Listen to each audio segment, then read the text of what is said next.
لیکن عموماً آپ نے اپنے خاندانوں میں یا ماحول میں ایسی مثالیں دیکھی ہوں گی کہ جو ہی مال زیادہ آنے لگ گیا خرابیاں بھی زیادہ ہونے لگ گئیں، ساتھ ہی بہت سی حرام چیزیں بھی چلی آئیں، بلکہ حرام چیزوں کی کثرت ہوتی ہی مال کی کثرت کی وجہ سے ہے۔ شراب بھی وہی افورڈ کر سکتا ہے جس کے جیب میں پیسہ ہو اور ایکسیسو منی ہو، اور پھر خصوصاً معاف کیجئے جب پیسہ بھی حلال کا ہو تو اس سے شراب خریدنا مشکل ہے اور خریدنے کو دل بھی نہیں چاہے گا، لیکن جب وہ سود کا پیسہ ہو مثلا، حرام پیسہ حرام ہی جگہ پر لگانے کے قابل ہوتا ہے۔ ناپاک چیز سے کبھی پاکی نہیں پھوٹ سکتی، خیر اور بھلائی نہیں عام ہوتی، وہ بے برکتی اور غلط چیزوں میں ہی استعمال ہوتا ہے۔ لہذا جب حرام کا مال آتا ہے وہ حرام جگہوں پہ لگتا ہے، جس سے بے چینی بڑھتی ہے، بے اطمینانی عام ہوتی ہے، آپس میں نفرتیں اور عداوتیں بڑھتی ہیں۔ اب دیکھیں کہ مثلاً ایک خاندان تھا جو ایک معتدل حد تک کما رہا تھا، زکوٰۃ دے رہا تھا، صدقہ خیرات دے رہا تھا، آپس میں خاندان کے اندر محبت اور پیار تھا، جو ہی ان میں سے کسی ایک نے ایسا کوئی کام حرام کا شروع کیا، مال زیادہ آیا، بہن بھائیوں سے کٹ گیا، حرام کی کثرت ہو گئی، حرام چیزوں میں انوالو ہو گیا، پھر آپ دیکھیں کہ شراب کے ساتھ دوسری عورت بھی آ گئی۔ جب پیسہ کم ہوتا ہے تو عموماً دوسری طرف نگاہ کم اٹھتی ہے، اور عموماً کیا ہوتا ہے پھر حرام حلال کی تمیز بعض اوقات اٹھنے، یہ میں یہ نہیں کہہ رہی کہ نعوذ باللہ سب ایسا کرتے، یعنی ان چیزوں کا احتمال حلال کے دائرے میں نہ ہونے کے برابر یا کم سے کم ہوتا ہے۔ یہ چیزیں یعنی ایک حرام بہت سے حرام اور غلط کاموں کو جنم دینے کا سبب بنتا ہے۔ تو جتنا مال بڑھتا جاتا ہے تو ہوس بڑھتی جاتی ہے، اتنا ہو گیا اب اتنا اور ہو جائے، اتنا اور ہو جائے، ساری توجہ صرف اس کے اکٹھا کرنے پر، وہی پاگل پن ہو جاتا ہے۔ باولا شخص جسے اپنی کیئر بھول جاتا ہے، بال بچوں کی بھول جاتا ہے، اسی طرح حرام کے ذرائع سے بہت مال اکٹھا کرنے والے خود اپنی ذات کی، اپنی بیوی، اپنے بچوں، اپنے خاندان، ان تمام سے غافل ہو جاتے ہیں۔ وہ سمجھتے ہم نے مال دے دیا، پیسہ دے دیا، اب یہ محبت کے بھی بدل ہو گیا اور باقی سب چیزیں بھی اسی سے پوری ہو جائیں گی۔ تو وہ جو انسان کو انسان سے محبت اور ہمدردی اور شفقت ملتی ہے، اس کی جگہ مال سے پوری کرنے کی کوشش کی، جو بالکل ہی الٹ ہو گیا سب کچھ۔ پھر آپ دیکھیں کہ حرام کے مال سے جو صدقہ دیا وہ قبول نہیں، اگر وراثت میں چھوڑا تو جہنم کا توشہ لے کے مرا انسان۔ تو حلال کا اثر نسلوں تک جاتا ہے، اسی طرح حرام کا اثر بھی نسلوں تک جاتا ہے، نسلیں متاثر ہونے لگتی ہیں اس سے۔ تو بات میں یہ کر رہی تھی کہ جب مال ایک جگہ جمع ہو جاتا ہے تو اس سے خرابی ہونے لگتی ہے بہت سی۔ پھر آپ یہ بھی دیکھیے ساتھ کہ مثلاً آپ کھانا کھاتے ہی چلے جائیں اور جو ویسٹ ہے اس کا وہ جسم سے باہر نہ آئے تو کیا ہوگا؟ کوئی ایسا مریض کہ جو صرف کھائے اور اس کا سسٹم کام نہ کرے کہ جس سے اس کے ویسٹ مادے باہر جا سکیں، ایسے شخص کی تکلیف اور مصیبت کا آپ اندازہ کر سکتے ہیں۔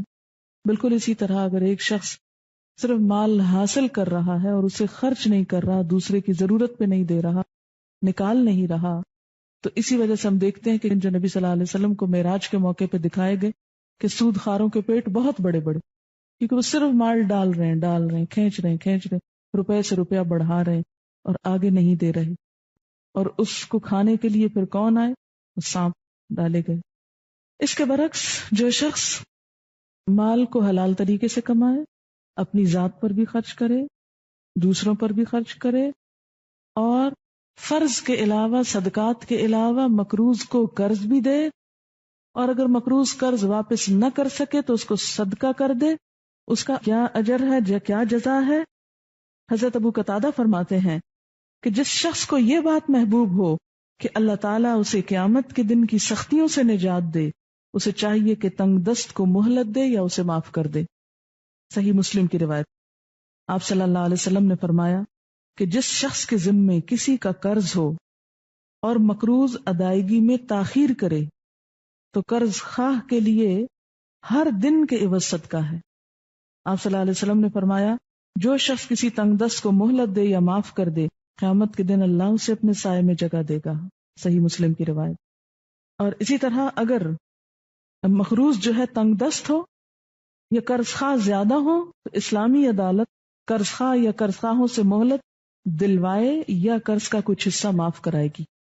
یعنی ایک شخص اگر مقروض ہے، دب گیا، جیسے ایکسیڈنٹ ہے کسی کا خدا نہ خواستہ، تو اب اس میں صرف اس کے رشتے داروں یا خاندان والوں کا ہی تو ذمہ نہیں، دوسرے بھی جو آس پاس ہیں ان کا بھی ذمہ ہے. تو ایسی صورت میں کیا ہے کہ اسلامی حکومت یعنی اسلامی نظام جب قائم ہو تو حکومت انٹرفیئر کرے، مقروض شخص کا قرضہ معاف کرائے یا اسے مہلت دلائے.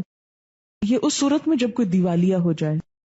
حضرت ابو سعید کہتے ہیں کہ نبی صلی اللہ علیہ وسلم کے زمانے میں ایک شخص کو پھل کی خرید و فروخت میں نقصان ہوا اور اس کا قرضہ بہت بڑھ گیا.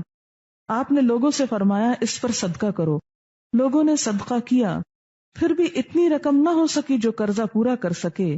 آپ صلی اللہ علیہ وسلم نے قرض خواہوں سے فرمایا جو کچھ تمہیں ملتا ہے لے لو اور تمہارے لیے یہی کچھ ہے، یعنی اور نہیں دے سکتا. یہ یعنی حکومت جبرن بھی معاف کروا سکتی ہے اگر ایک شخص بالکل ہی پس کر رہ جائے اپنے قرضوں میں.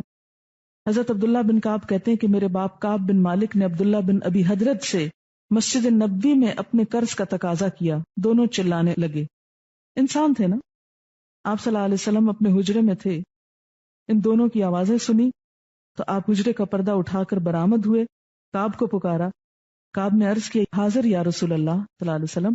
آپ نے اشارے سے فرمایا آدھا قرض چھوڑ دو. کعب کہنے لگے یا رسول اللہ صلی اللہ علیہ وسلم میں نے چھوڑ دیا.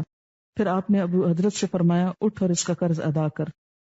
یعنی آپ نے کچھ معاف کرا دیا اور کچھ ادا کرنے کو کہا. پھر اسی طرح اگر کوئی قرض خواہ مقروض کے ہاں اپنی چیز بے جنسی ہی پالے تو وہ اس کی ہوگی. یعنی پیسے کی بجائے اگر کوئی دوسری چیز اس کے عوض مل رہی ہو تو وہ بھی دی جا سکتی ہے. یعنی جسے آپ کہتے ہیں نا قرض کرنا. لیکن کچھ چیزیں قرض کرنے سے منع کیا گیا ہے. مثلا رہنے کا مکان جس میں وہ شخص واقعی خود رہ رہا ہو، اس کو نکال کے اس کا مکان قرض نہیں کیا جائے گا. اس کے اور اس کے اہل خانہ کے پہننے کے کپڑے، تاجر ہے تو اس کے کچھ تجارت کا سامان، اور اگر صنعت حرفت میں ہے تو اس کے کچھ اوزار، اور گھر والوں کے کھانے پینے کا سامان. یہ بھی کیوں؟ اس لیے کہ آخری حد پر بھی جا کر انسانی ہمدردی کو نہ بھولو، کسی کو ننگا نہ کرو، اس کو بھوکا نہ چھوڑو، اس پہ ظلم نہ ڈھاؤ. مسلمان کا بھائی ہے. پھر فرمایا واتقوا یوما، ڈرو اس دن سے. کس دن سے؟ قیامت کے دن سے. کیا ہوگا اس دن؟ ترجعون فیہ الی اللہ، تم لوٹائے جاؤ گے اس دن اللہ کی طرف. یعنی یہ سود وہی چھوڑ سکتا ہے جس کو آخرت کی طرف واپسی کا اندیشہ ہو، جس کے دل میں آخرت کا خوف ہو، فکر ہو. کب تک دنیا میں یہ عیش و عشرت کرتے رہو گے؟ کب تک تمہیں یہ سب کچھ حاصل رہے گا؟ اس دن کا بھی سوچو. ترجعون فیہ الی اللہ، جس میں تم اللہ کی طرف لوٹائے جاؤ گے. ثم توفی کل نفس، پھر پورا پورا دیا جائے گا ہر شخص کو. کیا؟